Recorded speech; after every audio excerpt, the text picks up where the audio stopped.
2012. Oh. So I've been here for a little bit now. Yeah. And then moved to Michigan like 2014, 2015. Did you move right to here in Michigan? What's that? To Kalamazoo, or did you have somewhere else? Kalamazoo, yeah. Yeah, it was Colorado to Kalamazoo, yeah. When did you? Or no? Yeah, about 9, 10, yeah. Yep. When did you join this church? I moved here in like 2014. I'm originally from New Zealand, so I had some visa issues like getting here, so then I had to go back. It was a little bit of a crazy transition, but then I'm fully here like 2015. So yeah, And then you went right to radio? yeah. Yeah, it's been here ever since, so it's been cool. Do you still have like family there? I do, yeah. My parents have a brother and sister that live there, so yeah. Well, my parents are actually coming out this weekend, so they come out to visit. Usually come out like once a year. Oh, So, okay. yeah, it's kind of nice. When did you become the worship pastor? Yeah. When I first moved here, I looked after youth worship, and then Voltage opened like 7 years ago. So when that opened, I jumped over there and started doing that. So it was cool. I led worship for the first service there. Oh, cool. Me and Pastor Stefan were there from the And you've been first service. the So. lead, like the whole since then? Yeah. Cool. Yeah, it's me and my wife, Sarah. Yeah, no, it totally was. This was the year 2 class from last year. And then So, that. it's been fun. Yeah, this is home. This is good for us. Love it. That's awesome. Good stuff. Yeah, no problem.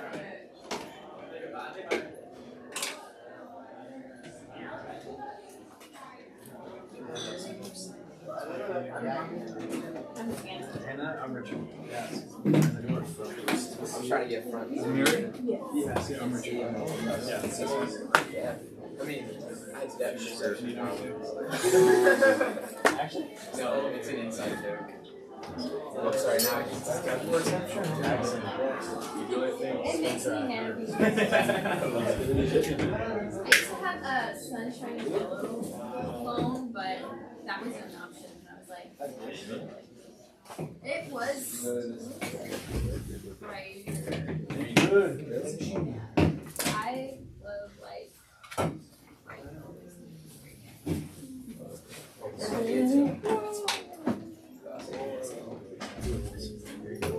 Thank you. Tatum. Nice to meet you. Yeah, I'm No, you're good. I'm Richard. Oh, nice to meet you, Tatum. Tatum, yeah, nice to meet you. Did you say you're from Metal One? Yep. Cool, that's Yeah. awesome. I love Metal One. I know, that was great. Love a bird dog and all those. Yeah. That's a good place. Oh, there it is. Thanks, Is Jeff. she already? Thank you. Make good choices. Pay attention. Sounds like you're there. How are you doing? I was doing something special. What? I was reading the book, so I took a picture of reading the book. Just watching, yeah. Can we get one more book? You Oh, you missing one? Yeah. Get one more book. Yeah. Oh, that's good. Thank you so much. Thank you. Are we missing anyone? Is this I it? think it's everyone. Cool. Awesome. Did everyone get, you should have 2 things, a handout, a class schedule, and Band Dynamics book? Everyone get one of those? Looks like we're good. Awesome. Well, guys, first off, I'm super excited to be with you guys today. This class is called Band Dynamics. This is a really fun class. Obviously, this is for the first semester.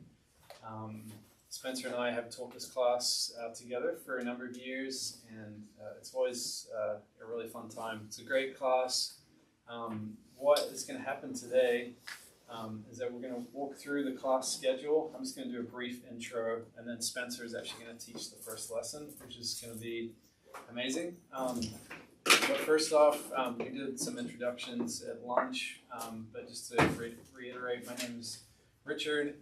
I know I was talking to a couple people before we started, but I look after the worship team at Portage location. Me and Spencer work together, which has been a lot of fun. So yeah, looking forward to just getting to know you guys more this year, and I'm excited to be one of your teachers. And yeah, just excited to begin. It feels like it came out pretty fast. I'm like, wow, we're in September, and here we go. I'm just really excited to dive in. So let's go through the schedule. So we have that printout. You can kind of see the plan for the next few weeks. I'd love to just kind of go through and really our heart for this class is that it would really equip you with different tools, different language for just to communicate better as a worship leader, as a musician, as you minister to the Lord, and as you are find yourself on different teams, wherever that is that you're growing in your in just your knowledge of music, and I think even just be able to communicate better, so we can just point people to Jesus as we lead and as we play. So our heart for this class is really to just see you grow in that, and I think this class really does impact a lot of different things that you're going to be doing this year. Like you'll remember back to some of these things, like, oh yeah, I remember we learned about that band dynamics, and it's connecting, helping you in different classes. So it's great that we get to do it first semester together. So let's look through the class schedule. So today is September 10th. Spencer is going to be teaching on music theory. So we're going to dive right in to that. Some of you might be like, man, I love music theory. I know everything. Some of you might be like, oh man, this is going to be scary. That's where I find myself. So you might be like, I'm a little bit rusty at some stuff. Or maybe you haven't heard anything that Spencer's going to talk about. It's going to be a great class. Hence why we call it Music Theory 101. And then we're going to do that for 2 weeks. And then Spencer is also going to, next week, lead us into natural numbers. Who here is familiar with natural numbers? Who doesn't know what that is? Maybe first off, who's familiar with it? Maybe, yeah, that's really good. What if you've I don't know what that is? Cool, that's great. That's helpful to know. So we're gonna teach that. So obviously for this class, some of you might be strong in one area where you're like, I know music theory really well. Maybe natural numbers I'm not super familiar with, or you're like, maybe I haven't really heard anything about this. We're gonna spend a number of weeks on that. So Spence will intro that next week. National charts is something that we're gonna do, and we'll talk more through that. But we'll be teaching that together. But we'll mostly dive into how we create song charts and like the national number system, how we learn songs, how we teach our volunteers the chords for a song, and we'll kind of go through that for 2 weeks. And you guys will learn how to chart a song using that system. So it's gonna be really fun. There's a number of weeks you can see there's like intensives that you guys are a part of, so we won't have class. Pastor Caleb will teach on excellence, prophetic musicianship. This is a class that we have him teach every year. It's one of my favorite lessons, and it really like kind of sets you up before we go into the instruments, which you can see here, drums and bass. We'll have a class on that. Some of these classes we're actually going to move and actually go into the prayer room for the instruments, so it'll be kind of fun to be in that environment. So we have some of our staff, Christian, Bella, and Spence will help facilitate that. Nick Hansen, who some of you might know, he wasn't here today. They just had a baby, but he should be back by then for electric. He's on our staff. Pastor Rachel is going to teach vocals, which is always a great class. Keys, Britton and Spencer will do that one together. And then obviously Thanksgiving, a couple of weeks. Mixing in-ears. This is a great class. Elijah Miller, who did RSM, RSW a few years back. He's on staff in Portage. Just talking about how to mix your in-ears when you're playing with students in the prayer room, wherever you're playing, just kind of creating a mix, and that's going to be a really helpful class. That's one of the ones that we get the best feedback on every year. It's just so helpful. And road mapping, band preparation, how to learn songs, how to teach teams, and then we'll close out the year with national charts recap, and we usually chart out a couple of Christmas songs. So it's always a good time. So that is the class schedule. Super excited to go through that. So really just we want to set up to help equip you in the language of how to communicate to different instruments as you're playing on a team and all that. I think the other thing before I hand it over to Spence is this band dynamics book is yours to keep, and I want to encourage you to bring it with you every week, especially early on the music theory classes, national charts. We're going to actually assign homework to you out of this as well. So bring this with you every week. Let us know if you have any questions as you're reading through it. and we actually our team put this book together, and it came out of this class. So we've been teaching this for a number of years, and I think this might only be the second year we've used this book, but for so long it was everything we taught was like just on like Google Doc, and eventually Pastor Caleb was like, hey, we should put this into like an actual book. So our team put this together for you, so it's yours to keep. You'll see like Spence will reference things in it today, and then we have like charting, everything. It's got like mixing in-ears tips. There's a lot in there. There's practice charts, so you can take a look through. It's got worship leading hand signals that we use. So just wanted to get you familiar with that, and we'll go to that. But I think that's kind of it. Spence, I can hand it over to you, man. Yeah, sounds great. Yeah. Thank you, guys. Yeah, for sure. The mixing in-ears class changed my life. Yeah. Like, I can't stress how amazing that class was. Because it was like, I was like, oh yeah, I've got a pretty good mix, like it sounded pretty good, and then I took the class, changed my mix, and it was like, wow, I can hear every instrument, I can hear every voice, I've got reverb on certain instruments, like, it was incredible. Yeah, it'll be a great semester. Welcome. We're going to talk about music theory today. If I haven't met all of you, I'm Spencer. Excited to get to know you guys throughout this school year. We're going to hit music theory, and I love music theory. I've been playing music for about 18 years, and it's being able to do worship, minister to the Lord, and play instruments in worship environments is such a passion of mine and a privilege of mine. And what we're going to talking about theory, it might seem on a surface level maybe a bit dry or academic or boring or impractical, but this is really significant for you to grasp. It's language underneath the music that you create. And in many ways, too, it's tools in your tool belt to create different types of music and to be creative in your instrument and in your voice. And so it really is a significant thing to comprehend. How many of you guys don't actually play an instrument, but rather you just sing? Everyone in here plays an instrument? Sweet. I think that's probably a first for an RSW class. Awesome. So usually singers who don't play instruments can struggle with music theory and even like applying it to their voice, but it's highly practical for both your voice and your instrument as a whole. And so, yeah, all I have to say, we can dive right in. Turn in your band dynamics book to the chapter on music theory foundations, which I believe is page 5. A few goals for today and next week. We're going to learn how to build a major scale from scratch. What is a major scale? Why do you use it? How do you build one if you're just given a key signature? We're going to learn about intervals, talk about the difference between major chords, minor chords, how to use them together. We might even get into some chord progressions today. And I'd love to do some ear training. I would say that your ear training, or your ability to hear music and articulate what you're hearing is, or I'll say it this way, your understanding of music theory is only as good as your ability to hear it and then articulate what you're hearing.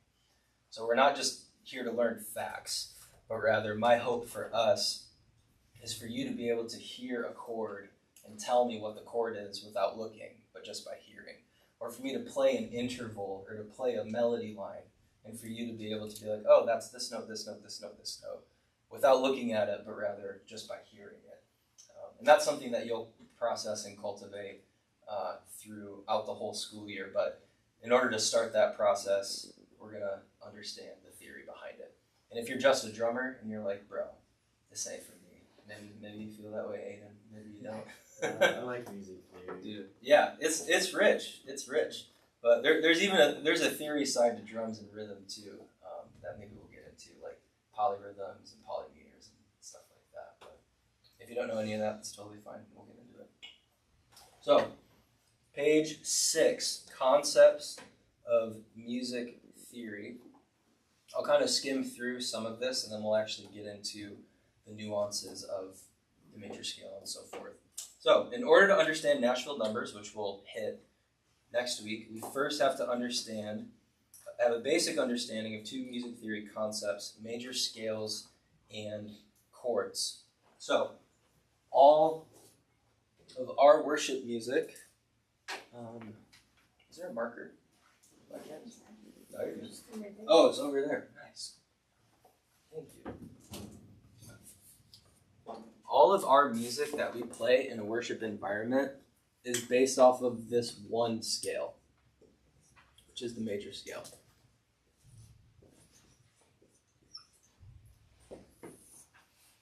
And essentially, in order to create a major scale, which is a series of 7 notes, you have to follow one formula. One formula. And it's a series of what we call whole steps and half steps. A whole step is when 2 notes are, there's 2 notes between the notes that you're playing. A half step is when 2 notes are right next to each other. So they're 1 note away. Does that make sense? Like C to C sharp is a half step. E to F is a half step. G to G sharp is a half step. A flat to A is a half step. Whereas A to B is a full step. C to D is a full step. Or a whole step, rather. Does that make sense so far? So, it's a formula of a series of whole steps and half steps, and this is the formula, and then we'll kind of play it through and put sound to it. Whole, half, whole, half. And so the idea is, if you're given a key, it could be any key. Can everyone see this? If you're given a key, just a key, you can write and create all of the notes within that key, and then, as we'll learn next week, all of the chords within that key, just by knowing this formula. And so, for example, if we're in the key of C major, and we want to write out the C major scale, what we do is we start with the note C, and we follow this formula. So, what is 2 notes away from C? Does anyone know? Ryan? D. Yeah, D is 2 notes away from C. So you can see it on the book in front of you. You've got C. You go up 2 notes, you get to the note D. What's 2 notes away from D? E. Yep. Whole step, half step. What's 1 note away from E? F. Yep. What's 2 notes away from F? G. Yeah, you can shout it out. 2 notes away from G? A. 2 notes away from A? B. 1 note from B? C. C, D, E, F, G, A, B, C. That's the C major scale. You tracking so far? Wonderful. All right, how about give me like your least favorite key to play in or sing in. What's like your least favorite key? B. B? F sharp. F sharp? B? Let's do B and then we'll do F sharp. B. Let's create the B major scale following this formula. What's a whole step away from B? C sharp. C sharp. Yeah, you can look at it here. You go to B, or it kind of blocks it off. But B, 2 notes away from B, is C sharp. What's a whole step away from C sharp? Close. D sharp. D sharp is 2 notes away from C sharp. What's a half step away from D sharp? E. A whole step from E? F sharp. Whole step from F sharp? G sharp. Whole step from G sharp? A sharp. Half step from A sharp? No. C flat. I'm kidding. Totally do that. I had a keys lesson with someone yesterday, and they were like catching like this concept pretty quickly, and so I tried to like confuse them by like doing something like that, and they weren't getting it, and I was like, oh no, I think we're going backwards. I think I'm making this more harder to understand than it needs to be. But yeah. So hey, B, C sharp, D sharp, E, F sharp, G sharp, A sharp, B. This is the B major scale. So if I'm like, hey, Ryan, solo for me in the key of B major, like just on the spot, and you're like, oh no, I hate B major. It's like my least favorite key. Well, you can quick plug B into this formula, and now you have all of your available notes from the B major scale to solo in, or to sing in, or to do whatever in. Does that make sense? Yeah. All right, let's hit one more. Let's hit F sharp, because someone said F sharp was their least favorite. But I'm going to erase the formula.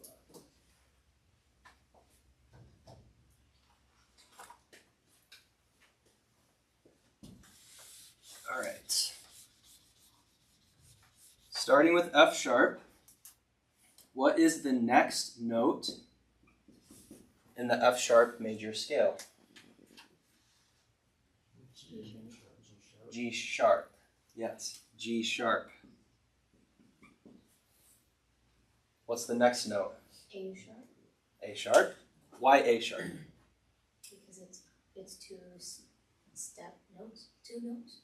Two notes, yeah. 2 notes away from G sharp. Yep, A sharp. What's the next note? Not C. B. B. Yep. It's a half step away from A sharp.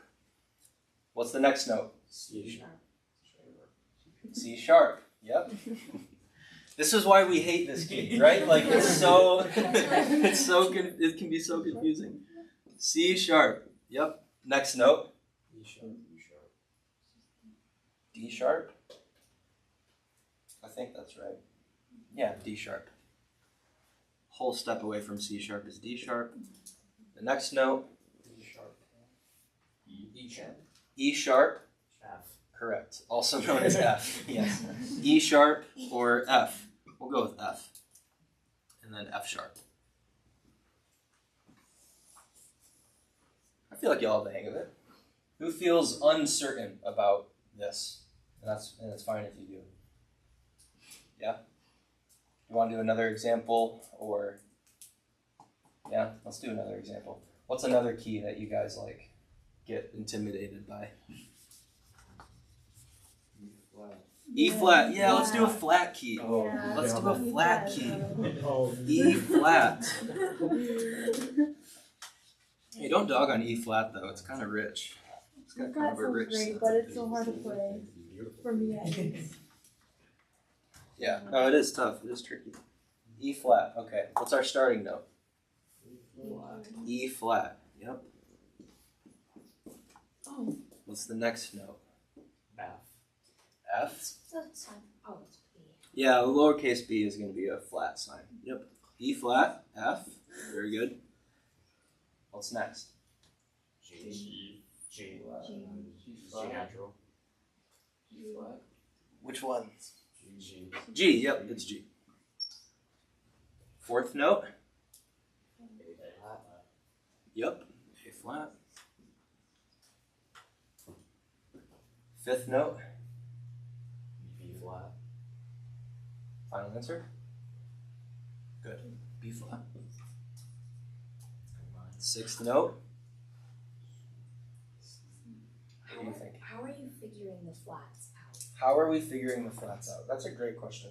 So essentially, bare bones, to sharpen a note is to move the pitch up by half a step, and then to flatten the notes to move the pitch down by half a step. And so when you're in a flat key, you refer to all of the accidentals or non-white keys on a keyboard. You refer to those as flats rather than as sharps. So when we're creating the major scale, starting with E flat, and we go up a whole step to F, up a whole step to G, and then we go up a half step to, we call this A flat because on the keyboard, it is one note lower than A. Does that make sense? So it's like reading it backwards as opposed to forward. Exactly. Okay. Yep. So yeah, if you were, so yeah, A flat, and then we could call this note here A sharp, but we wouldn't be consistent. Flat, flat. You want to be consistent, and so we call it B flat as opposed to A sharp. But it's the same note. Same, yeah. Yep, they're the same note. These are good questions. B flat. What's the sixth note of the E flat major scale? C? Yep. And the last note, the seventh note? D, yes. And D goes to E flat. And the beautiful thing is you just like repeat it over and over and over and over and over again. Right? So this is like note 1, note 2, note 3, 4, 5, 6, 7, 8, 9, 10, 11. Does that make sense? If you ever like read a chord chart and it says like, oh, play C major add 9. Have any of you seen that in a chord chart? Or major 7? You see numbers that are higher than 5. It's basically just the major scale of that key, and then you just keep going. So E flat add 9, right, has the notes E flat, G, B flat, and then the 9th note of the E flat major scale, which is F. So it sounds like this.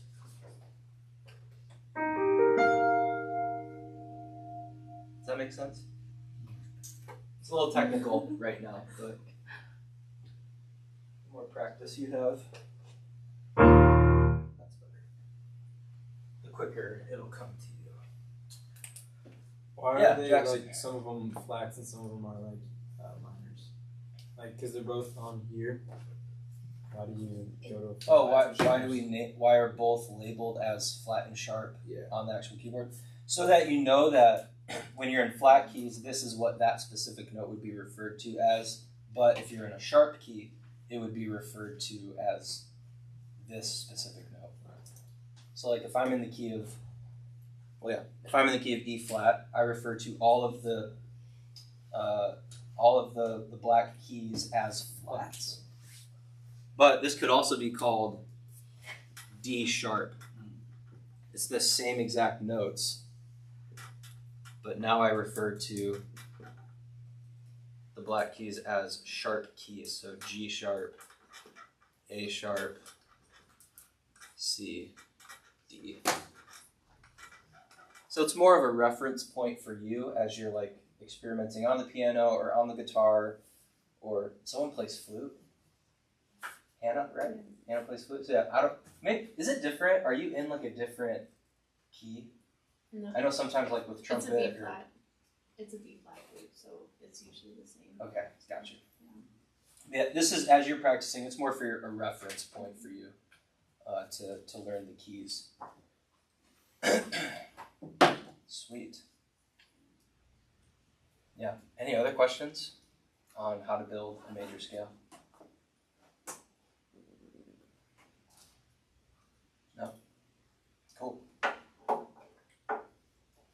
Well, that's essentially the first few pages. I'll hit it again at the end, but for homework, I'll have you fill out page 8. We've actually got several blank spaces completing the major scale of all of those different keys. We actually did one of them. Oh wow, we did 2 of them in here already. Yeah, that's how to build a major scale.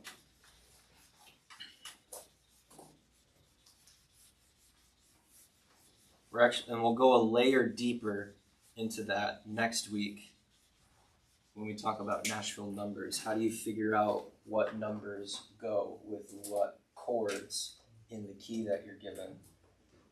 We'll be revisiting the major scale. Cool. Next, before you guys can close your books for now.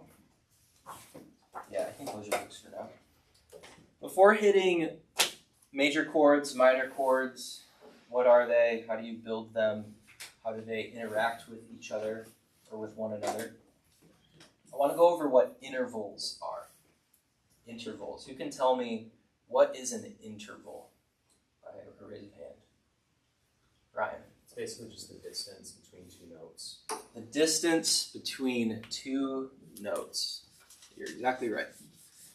An interval is the distance between 2 notes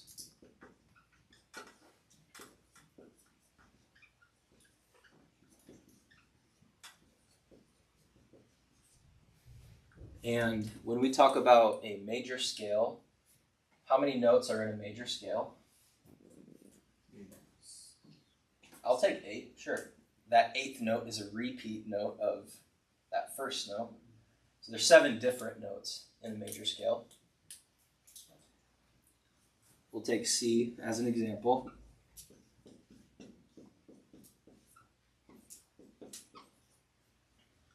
The distance it takes to go from C to D is called an interval. And this, the distance between your first note of your major scale and your second note of the major scale has a name. We'll get into that. But that's an interval, this space right here. The distance between C and E is an interval, as with C and F, C and G, C and A, and C and B. These are all called intervals. And what I want to go through, we'll label all of these intervals, and then we're going to play them so that you know what they sound like. And then we're going to do some ear training where I'm going to play 2 notes in a major scale, and you're going to tell me which interval it is.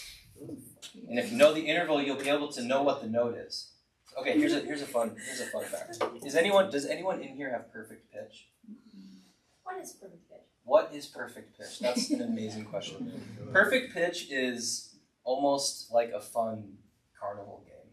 So like if I did this, someone would be able to tell me what note that was. Right? Because that's a note. That's a frequency. It's a sound wave. It's a pitch. So it kind of sounds like F. You hear it? Now, I don't have perfect pitch, but people with perfect pitch could just like, oh yeah, that was an F. Your vocal tone is an A flat. Like, if I snap my fingers, they'd be able to tell me what that note is. So it's in the same way that I can look at this marker and say, oh, it's red. Like, what color is the marker? It's red. What color is the book? It's black, it's red. These tables are white. This rug is whatever. In the same way that it's that obvious to us what color something is, that's how people with perfect pitch feel towards music. It's just that obvious that that note is a C sharp. It's just that obvious that that note is an A flat, just by hearing it for the first time. People like Mozart hear a song for the first time and they play it perfectly upon one listen. That's perfect pitch. So they have to like memorize what a note sounds like? They don't memorize it, they just know it. They just know it. Yeah. Anyways, I say that to say it's actually research has shown that it's actually a disadvantage to have perfect pitch as a musician or a singer, because people with perfect pitch will often rely on their perfect pitch as they progress in their musical endeavors or their music career. And because of that, when there's not a single documented account of someone over the age of 70 who's retained their perfect pitch. Meaning, I could play this note, and they would be like, oh yeah, that's B flat. But the note I actually played was C. But they hear B flat. So it actually is a disadvantage because their ear starts playing tricks on them. Here's the better way, in my opinion, as all of us are musicians or singers in here. The better way is to develop your ear to have a reference, to go off reference points. And that's what intervals are all about. If I say we're in the key of C, and I'm like, guess what this note is? Because C is my reference point, and I have within my brain, I guess, an understanding of identifying the different intervals by ear, you can guess what note that is without looking at the keyboard. And that's really the better way to learn music by ear. Because then what you'll be able to do is you'll hear a song on the radio, and you'll be like, oh, that song's awesome. I want to learn that song. Okay, they're playing that chord, that chord, that chord, that chord. So that's the chord progression. And then they play this chord progression. And then you go home to your piano, and you play the chord progression, and voila, you've learned the song. Just by listening to it. You don't look at any music. You don't have someone teach it to you. You can just listen to the song and then play it back because your ear is trained to recognize the different notes and the different chords based on intervals. Super long tangent, but that's why I like this though. It's super, super helpful. If you can like grasp this early and then devote the year to really training your ear, it's going to be amazing for you. Like I can't tell you the number of times where, like, for the longest time, Britton and I would play with Richard on one of our prayer sets throughout the week. She would play piano, I would play guitar, and she would play this like melody, just spontaneously, this really beautiful melody. That's like, oh wow, that's so cool. And then I like listen for a little bit, and then I'll mimic it or I'll harmonize with it. I'm only able to do that, and those create some really special moments in the Lord's presence. But I'm only able to do that because I have a trained ear that can recognize we're in this key, you're playing this series of notes that are, this far away from the key that we're in, therefore I know what to play. Does that click? It's so cool. It's pretty cool. It takes a lot of practice though, and a lot of work, a lot of work, but I kind of want to start that process with you guys today. We'll hit it again next week, but ear training is super fun, super important. All right, let's go into what are these different intervals called. They're each given a specific name. In the major scale, we'll start with this first interval.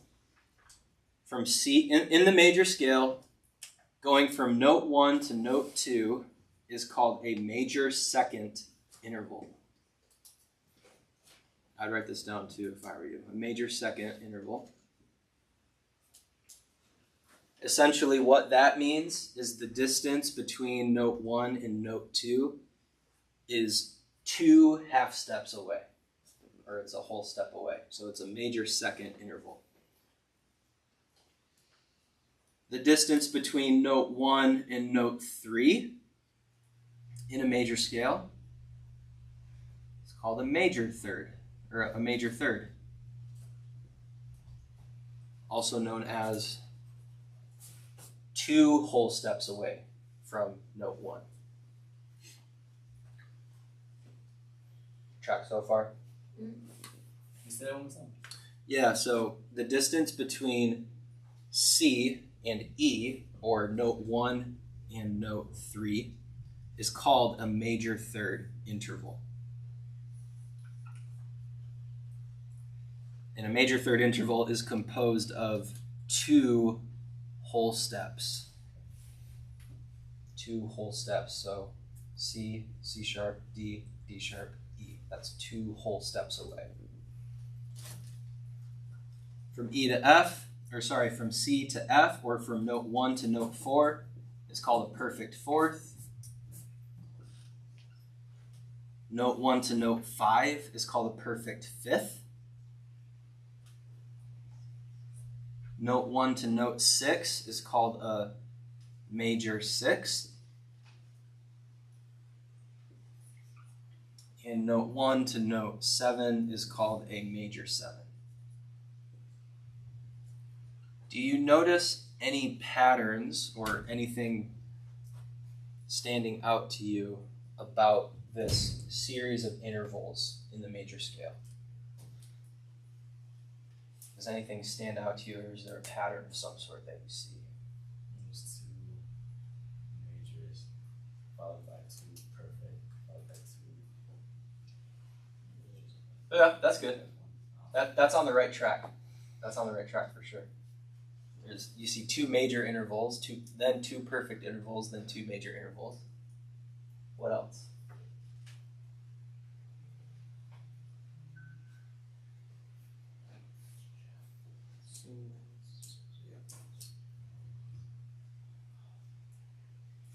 Is there a reason the 2 perfect ones are in like the middle? Like the 4th and 5th? I have no idea. To be honest with you. This is a trick question. No, it's not a trick question. I promise. I'll call out one thing that I noticed, and actually I just noticed it, like kind of writing all of this out in this way. This is a major scale. All of these are major intervals. Major second, major third, major sixth, major seventh. That's one thing I recognized. In a major scale, you will only have major intervals, not minor intervals. And when we look at minor scales in minor chords, we'll see the difference there. The other thing I would say is that the note that you are arriving at is indicated in the name of the interval.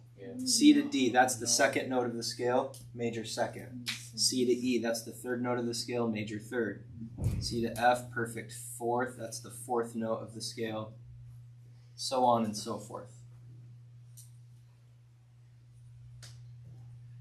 That when you have that in your mind and you associate that with what you hear when we play through these intervals, it'll help you to memorize what they are. So let's try it out. Let's do some ear training. How many of you have ever done ear training exercises before? So most of us, almost about half of us. It just feels like a fun game to me. Like even when you get it wrong, it's just like, there's just something fun about this. Okay. Let's be in the key of C. Put my laptop down too. Key of C. Those are all of your intervals. What I'm going to do first is I'm going to play through each of them.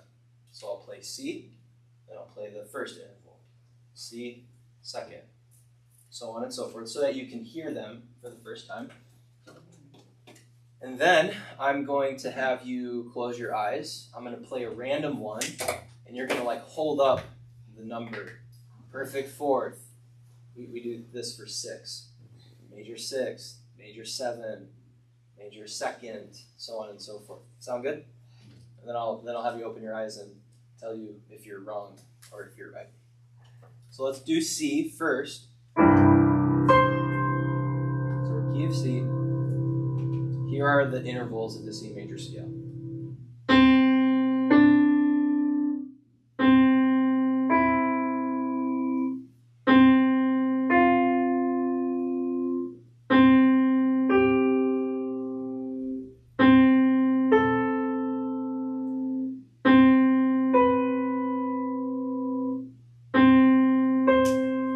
One's called an octave because it's just the same note but higher, right?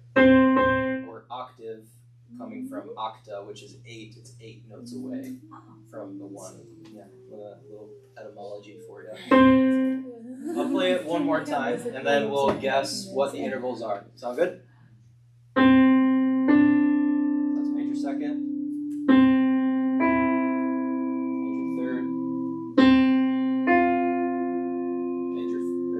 Perfect fourth, perfect fifth, major 6, major 7th, octave. Alright, close your eyes. We'll do our first one.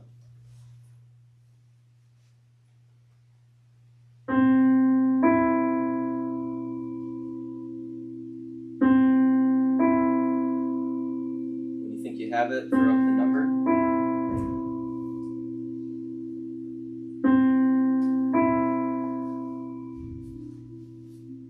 Last time. Alright, open your eyes, keep your number in the air. Lots of 2s, see some 3s, see a 4. This is a major 3rd. The 3. I switched. 3 was right. Now, the major 2nd, That one sound that one sounds like this. Crunchy. I literally had 3 until you told me to open my eyes and I switched to 4. Oh man, trust that gut of yours, Josiah. Trust it. The 3, here's a fun fact about that 3rd, the 3rd interval, a 3. The 3 is what makes a chord either major or minor. If I take that 3 and I flatten it, now it's minor. And this is a minor 3rd interval. And if you stack minor 3rds on top of each other, you get a diminished chord, which is neither major nor minor. But that's for a lesson on hymns, I guess. I feel like hymns are the only songs that have those types of chords in them these days. So yeah, major 3rd, so about half of us. But the ones who did 2, you're close, because that's the next one over, right? Like, you're close together. This sounds pretty close together, but it's still a bit further away. Let's do this again. So, eyes closed. Guess the interval. How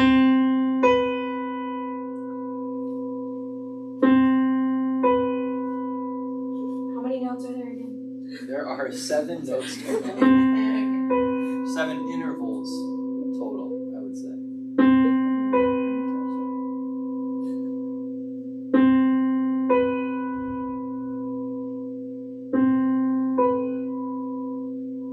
Last time.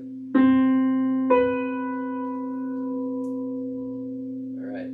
3, 2, 1. Open your eyes. I see 6s. I see 7s.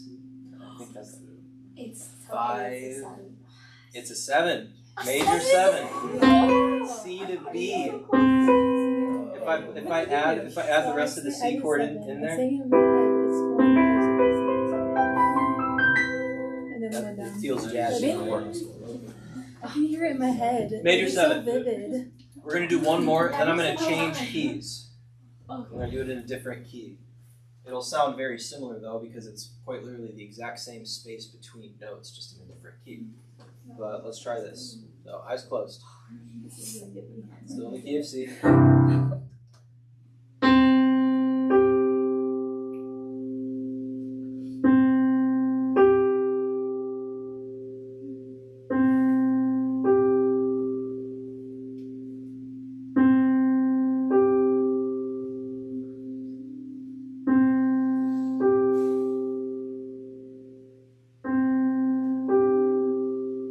Last time.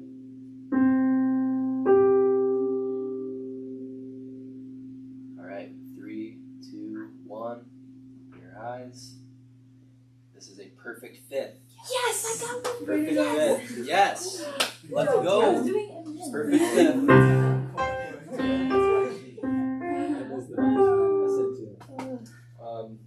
If you look this up online, how to memorize intervals, they will give you a series of songs that have these intervals in them that you can hear to kind of yeah, I think that's Star Wars. Star Wars.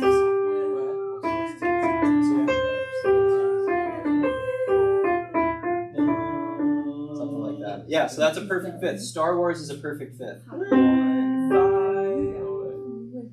A perfect 4th is Here Comes the Bride.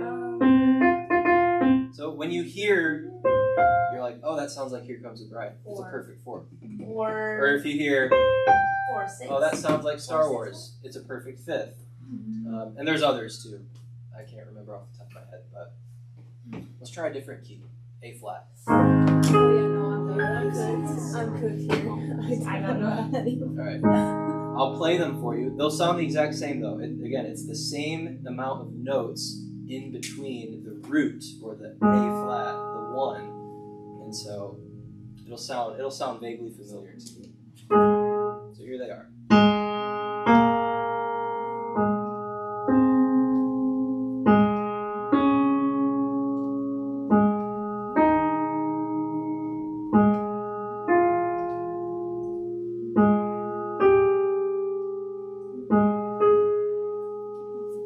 All right, we ready? Yes.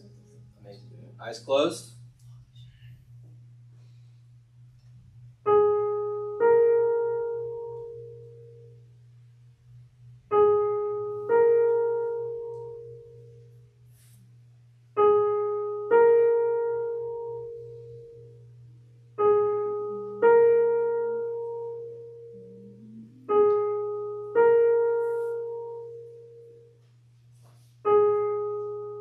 Last time.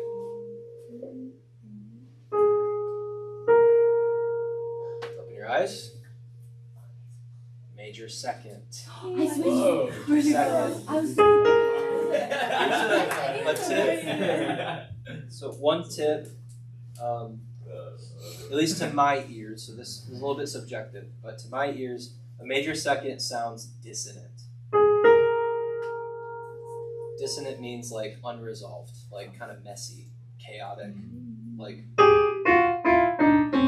that's very dissonant. That doesn't sound very good. It sounds a bit chaotic or busy. This feels dissonant, whereas a major third feels resolved. Like, oh yeah, that's super easy to listen to. Like, it just feels light, whereas this feels a bit like a bummer. I don't know, like crunchy. Yeah. Same with the 7, major 7. Like, if you, like, that's kind of tough because in the same octave, it's that. Does that make sense? Perfect 5th feels resolved. Like, these two notes just kind of blend right together. So that's some, I guess, tips for you of how I interpret intervals. And it's like, oh, if that doesn't feel resolved, it's probably not a major third or a perfect 5th. It's probably 2nd, 4, 6, or 7. To my ears, though. Yeah. I was gonna say, is dissonance like completely subjective? Like, What a very philosophical question. I don't know. I want to say no. But Because there's an I- element though that it is subjective. I've sung with people who will sing off key and they're like, oh my gosh, it's dissonant. I'm like, it doesn't seem very dissonant to me. It just sounds off. Like, Perhaps it's different language for the same thing that you're experiencing, I would say. Because like, I mean, in some contexts, like this chord here might feel dissonant. It's a type of diminished chord, but in the right context, like, I don't know.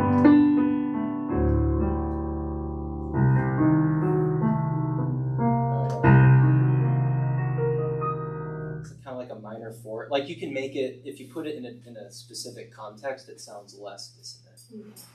So I think it's contextual, which would mean it's somewhat subjective. Yeah. Were there other questions? I saw a hand. Maybe not. oh, how long have you been, like, how long did you practice before you could say that you could do that well, where you could pick out? Gosh, years of compounded practice. So here's the thing. This was discouraging and encouraging for me at the same time. When someone told me this, when you have years of experience in one thing, years will compound on itself. It's compound interest. Have you ever seen a compound interest curve? Your investment in return starts little. The growth is very little, but over time that growth grows exponentially. That's kind of what it's like when you spend years on an instrument. It's like the first time you go with it, the first several months, first year, first couple years, you feel like you're gaining very little progress, but the more that you do it over time, your growth will exponentially increase. And so with theory stuff, I learned what we're doing today. I was first introduced to it 12 or 13 years ago in a classroom, in middle school. And since then, it has just kind of been a fun thing for me to like do. And then coming here, I also went through the School of Worship back in 2020, and we did a lot of stuff like this. And there's lots of opportunities to test your ear and to refine it. Listen to what one instrument's playing and try to emulate it note for note on your instrument. Or Keys plays this vocal melody, the singer tries to sing it note for note. Like lots of opportunity to refine your ear. And so in a way, it's like you can have grace for yourself, where it's like, especially if this is your first time doing this or you haven't done this in a while, it's like, oh yeah, like I'm supposed to be where I am right now, you know? But I can see how that could also be discouraging. Like, but I want to get it. Like, I want to get it down. You will. I promise you, you will. By the end of the year, you'll grow. You will grow in this for sure. Want to do one more? Yeah. A flat. Close your eyes.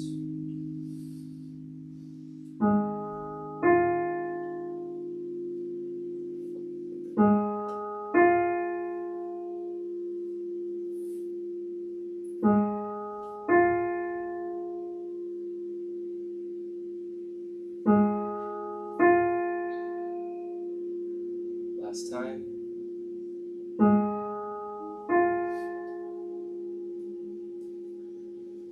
Open your eyes.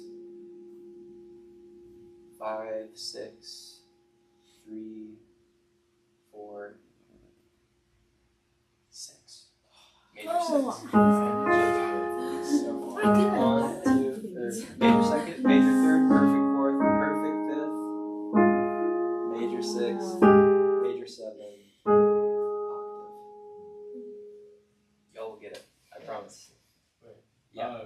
The way you explained that one time, just made a lot of sense in my head. You said, which interval did you say sounded like more just like dissonant? It was like The even numbers, is that how it works? Like second interval, fourth, and then sixth Yeah, interval? the major 2, the perfect fourth, the major 6, and the major 7, to me, sound dissonant. Can you play this super quick? Yep, so major second. And even in terms of the pitch, like they sound fairly close together. Like that distance isn't too, it's not like I'm playing this. Low note, much higher note. Yeah. Low note, a little bit higher, right? Major second, perfect fourth, which it kind of sounds like a perfect fifth. But I also feel like it wants to resolve there. That sounds a lot better than this. We would call this a suspension. So is 1 through 5 resolved for you? To me, yes. Okay. So 1, perfect fifth. And 7, right? To me, it sounds dissonant because it wants to resolve up. Like from a 5 chord to the 1 chord, which now we're getting into chords. But these are great questions. Any other questions on intervals? Ryan. So, say for example, like you play the A flat, right, and then for like the major second, if you were to jump that an octave, would it make it sound less dissonant? That like the way you think. Huh. Or how many of you guys listen to Cody Fry? Yeah. You know Photograph? Yep. That the open Yep. line of like Yeah.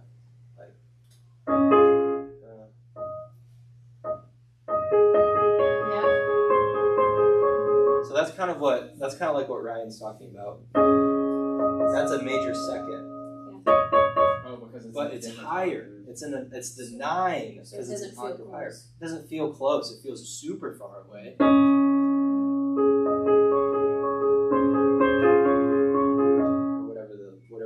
So Do you know yeah, Holden? I don't remember the whole thing off the top of my head because he does some fancy stuff. Cody Fry's amazing. If you've never listened to him, he's like absolutely brilliant composer. Fun fact about Cody Fry: he joined the symphony. He couldn't play a single instrument in the symphony, but he joined the symphony in high school because he was so appreciative of the music, and he learned how to write the scores to symphonic musical pieces. And then his high school would actually perform those pieces that he wrote. He could just hear it and dream it, and so he would write it all down, but he couldn't play violin or cello or any horns or anything. And he still can't to this day. He just plays piano and sings. It's just kind of funny. Some musicians are just crazy. Like it's pretty insane.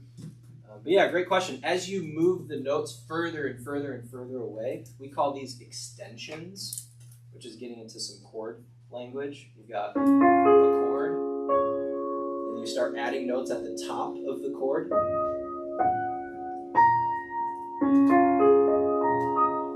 We call those extensions. It sounds not dissonant at all, even though the notes I added were 2, 6, 4, 7, but the chord started down here, right? So, yeah, some of it's up for interpretation. Any other questions? What were the terms going to use? Dissonant and what? Dissonant and resolve. So if that's helpful for you, take that. Yeah, that's kind of the trick. When you first start learning intervals, find something that's helpful for you in terms of memorizing it.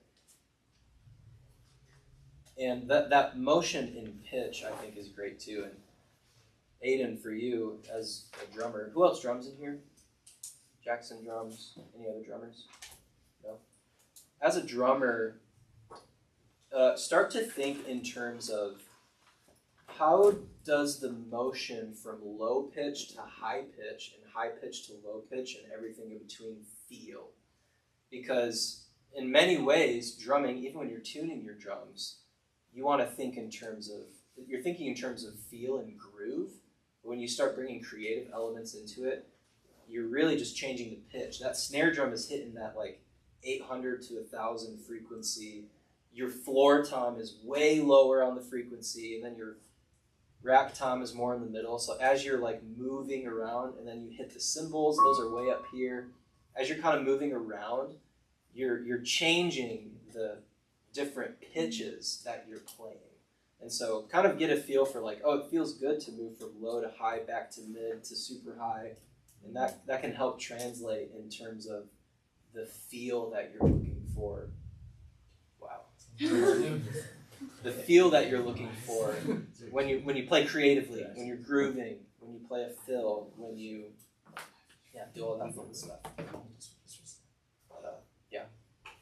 Sweet. Shall we move on to chords? Yes. Yeah, let's move on to chords. Great. So a chord is composed of, if like all of these are notes, a chord is just a series of 3 or more notes played at the same time. 3 or more notes played at the same time. And the bare bones of a chord is the 1, the 3, and the 5. This is called a triad because there's 3 notes being played at the same time. So we'll be in C. That'd be terrible if that was open. Wow. A C major chord from the C major scale is composed of C, E, and G, or the 1, the 3, and the 5. This 3, as I said earlier, is what makes a chord either major or minor. In this case, it's major because the distance from C to E is what interval? Major third interval. Yeah, major third interval.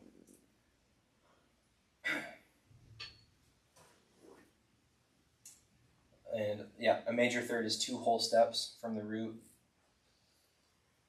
The perfect fifth is 7 half steps from the root. That's super technical. You'll never be thinking in those terms when you're like actually sitting down to learn a song. But major chords have a major third. Minor chords have a minor third. So let's write out a C minor scale. It's actually very similar to C major. One little quick nuance. It's the same notes as the E flat major scale, but we call this C minor.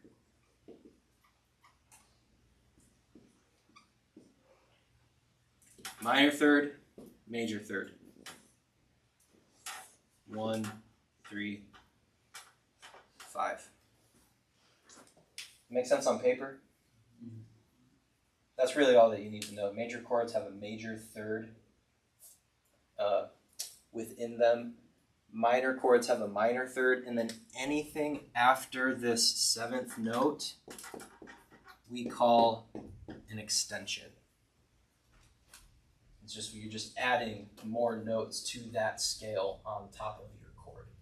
Some chords have 4 notes that you play. Some chords have 5 notes, 6 notes, and so forth. I'll say this too, and this will segue perfectly into what we talk about next week. But in the same way that that you have a specific note, a specific series of notes in the major scale, you have a specific series of chords that go with those notes in the major scale. And then take it a level deeper. Just as you have a specific series of chords in the major scale, you have a specific series of scales in the major scale. It's so complicated, but just this conversation goes deep, and we won't go that deep this year, or at least today or tomorrow. But it goes very deep. So, kind of what I want to play through, I think, is just different chords, and I want you to tell me if they're major or minor. And I think we'll see where we go from there. Yes, Ella. With C minor, you said it was, the formula was whole, whole, half, whole, whole, whole, half. Yeah. So why is A minor half step? So, really, really, really good question. That formula only is only for major scales. Okay. This is a minor scale, so it's going to have a different formula. Oh. That formula is whole, half, whole, whole, half, whole, whole. It's kind of like a puzzle. Does anyone notice anything about this formula in comparison to the major scale? Jackson? It's moved to the left one, or is it to the right one? Right. It's to the right one, because there's 3 holes in a row, but it's that way. I'll say it this way. It's the same formula, but you start here, whole, whole, half, whole, whole, whole, half. Same formula, but you start here and move forward from there. Whole, half, whole, whole, half, whole, whole. Whole, half, whole, whole, half, whole, whole. Is there a specific reason why it's there? Yes. Because C minor, another way, so this is where we get into like the really like deep stuff. Another way of saying C minor is the chords of E flat major in a different order. So what C minor is to E flat is what A minor is to C major.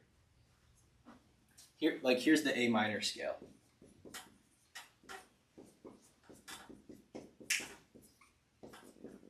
This is A minor. It's the same notes as C major, but I started on A and I ended on A. You see it?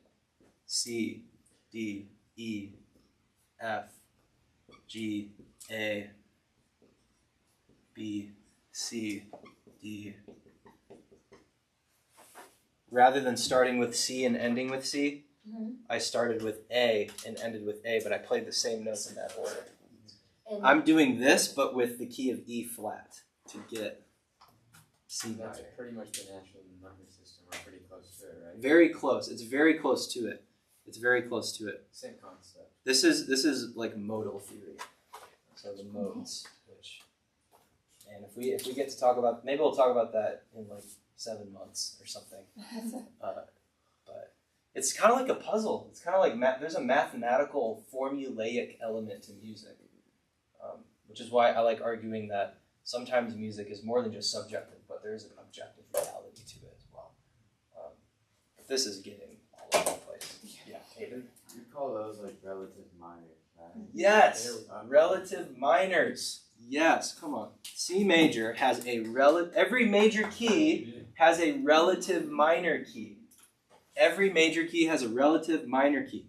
And that minor key is going to be the 6th note of that major scale. The relative minor of C major is A minor. Why? Because A is the 6th note of the C major scale. The relative minor of E flat major is C minor. Why? Because it's the 6th note of the E flat major scale. 1, 2, 3, 4, 5, 6. Crazy, right? That's so cool.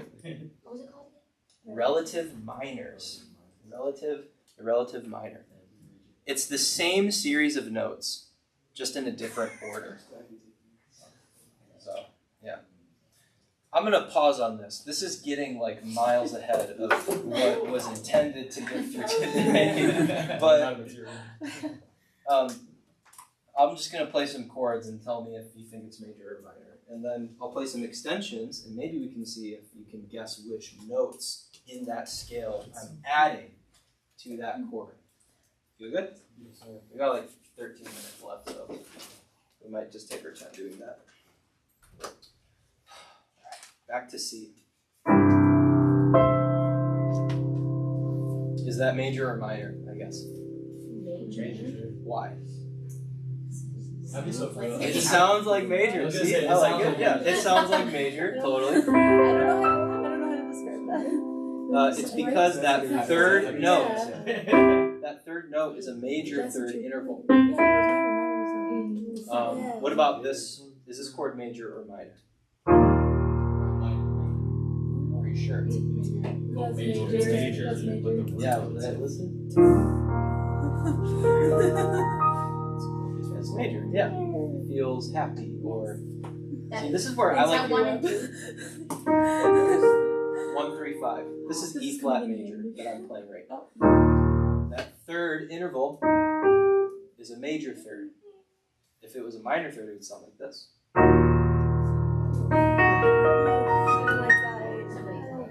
Yes, exactly. Very sad. How about this one? Major or minor? Minor. It is minor, yes. How about this one?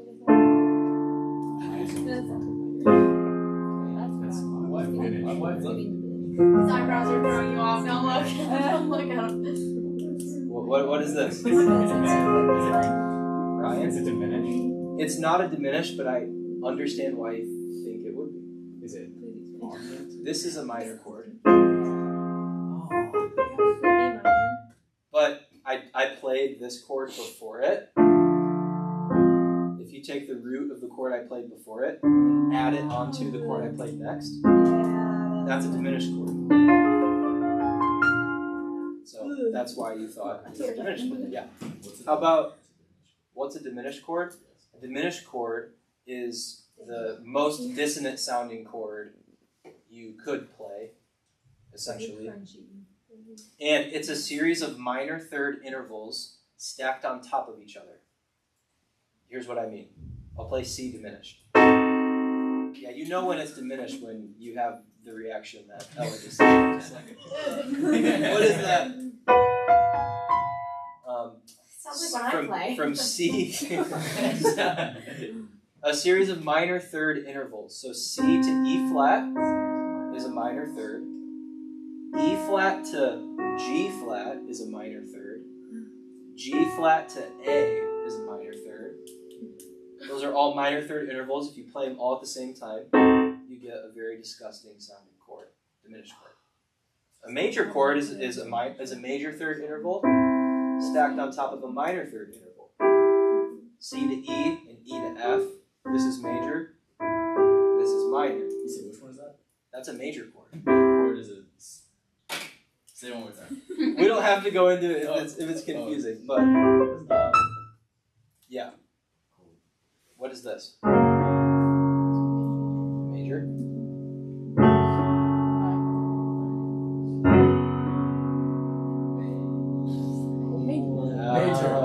What do we think it is?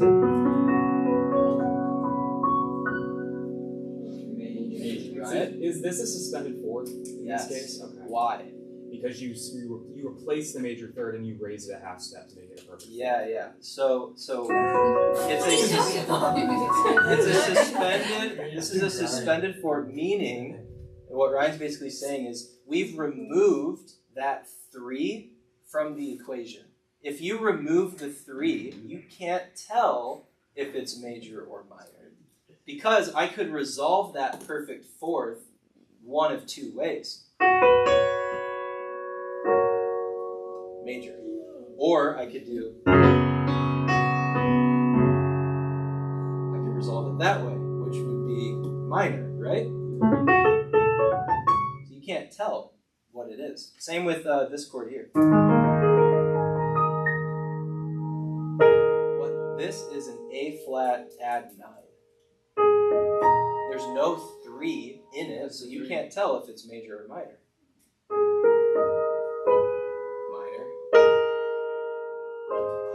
Major. What do you say it's called if it has no 3 in it? It depends on what's being played. You would call it a suspension. And that's kind of how I feel emotionally when I hear those chords being played, is I feel like there's this suspense of like, where is it going to resolve? Where are we going? And classical composers do this all the time, where they're in one key and they'll play a suspension and they'll switch. So they'll be in like F sharp major, and then over time they'll suspend it for a while, and then they'll play an F sharp minor and kind of do their thing from there. It's pretty crazy. Do we feel like we have the difference down between major chords and minor chords? At least how they sound? Yeah, how they sound? Maybe not? Okay, what is this? Yeah, major. Major. Minor. Oh, minor? Yeah, pay attention to the third, which is like the that's what third interval. dictates, right? If it's major. or Yes. So, yeah, pay attention to the third, because that's what dictates if it's major or minor. Major. Minor.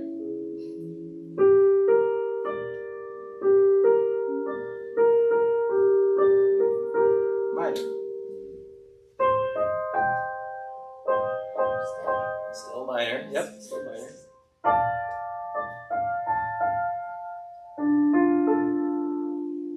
Minor, right? Yep, minor.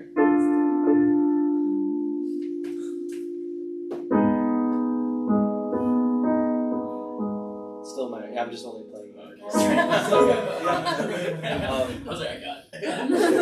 I'm not trying to trick you. How about this one? Major. Yeah, major. What about this one? Major. Yeah, major. Minor. Minor. Oh, minor. I guess, does it sound happy or sad? It's happy. Yeah, it's a major chord. Diego's like, that's sad. It is, it's a minor chord.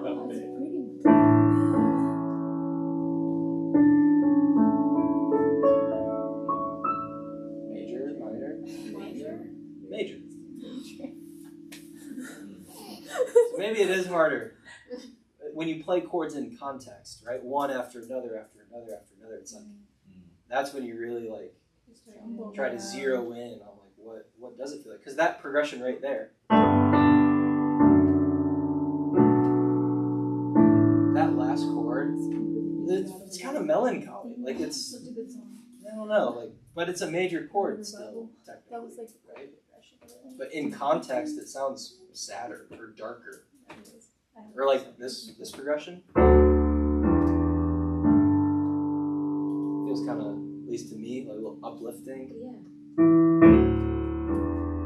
Because that chord is a minor chord right there. But the way that it's used in context, it makes it sound not sad, but like hopeful in a way. That rise in bass and the bass note. The rise in pitch kind of feels like it's lifting.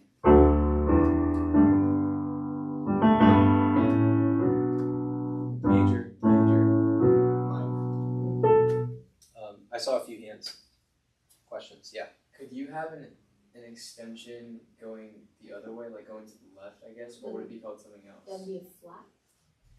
So, Because like you said, you could play a chord, but then start adding extensions, but really that would technically go like right. Is there anything that can go left, or is it called something else? that's a really good question. So extensions are making the pitch higher, or on the top of the chord, as we would say, top being high, the high part of the chord.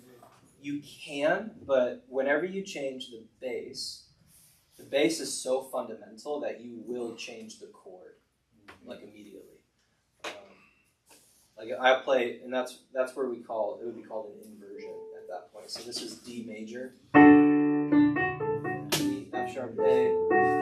But if I go backwards and add a B, now it's B minor. Now it's D over A. Now it's D over F sharp. E over E. So you can do it, and there's a lot of songs that do that. But I guess we would call it either you're changing the chord entirely or you're inverting the chord that you're playing up top. Inverting, yes. How? Inverting as in like literally flipping them? Inverting? Kind of. Just the sound. We're bringing up a lot of new topics. No, it's great. I love it. I love the curiosity. I like the answer. It's like I want to foster. It's curiosity. subjective. It's all subjective. So here's how I would describe it. An inversion is when how we've laid out a chord by 1, 3, and 5 today. You've got your root, you've got the major third or the minor third interval, and you've got the 5. An inversion is where you play it in a different order. So instead of 1, 3, 5, you play 3, 5, 1, 3, 5, 1, 5, 1, 3. Same chord, but a different order of notes. That's called an inversion. Same chord, but it even feels different, right? If I play this versus if I play like that, feels different. Or if I play, it's adding a different vibe to what I'm playing. Well, maybe we'll talk about that next week. maybe. I want to go into it. I want to bring clarity, but yeah. Any other questions?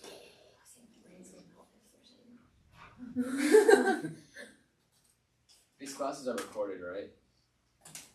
That looks like it's being recorded. So. Is that a yes? Yeah, they are being recorded. Yeah. That's not a dumb.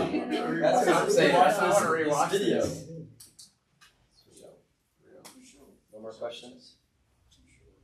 I guess the key takeaways from today would be: can you create a major scale from scratch? And do you know the difference by ear between a major chord and a minor chord? And I would also say intervals. We spent quite a bit of time learning the intervals as well to a major scale. So maybe chew on those 3 things for the next 7 days. Next Tuesday is when we'll kind of do part 2 of this class. But yeah, for homework in your book, page 8, I would love for you to fill out page 8, practice worksheet. Basically, you're given 5 major keys, but there's blanks. Some notes are there, some notes aren't there. You're going to want to fill out those blanks. Feel good? Yep. Your brains feel stretched in any measure, hopefully. Beautiful. Sweet. Well, great. Thanks, guys. I don't know what you have next, but y'all are dismissed. Homework has to be done between now and Tuesday or no? Yep, so Next you'll come to week. class Tuesday of next week with that homework fully completed. Good question. I think so.